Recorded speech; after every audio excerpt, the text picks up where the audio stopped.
আমি সূর্য তো আছে মাথার উপরে, এখন 1টা বাজে। এই দেখো মাধবীলতা ফুল দেখো, দেখতে পাচ্ছ?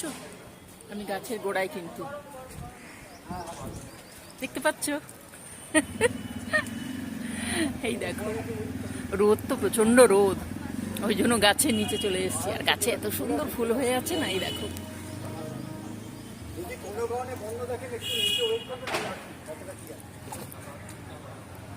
একবার এদিক দিয়ে, একবার এদিক দিয়ে, ভালো লাগছে না? সুন্দর লাগছে দেখো।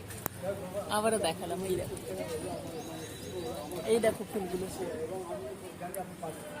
ফুল ছোঁয়ালাম তোমাদের, হাত দিতে পারলে সবাই, ভালো লাগলো, আমারও ভালো লাগলো। কি সুন্দর ছায়া, একদম হাওয়া দিচ্ছে, অপূর্ব সুন্দর।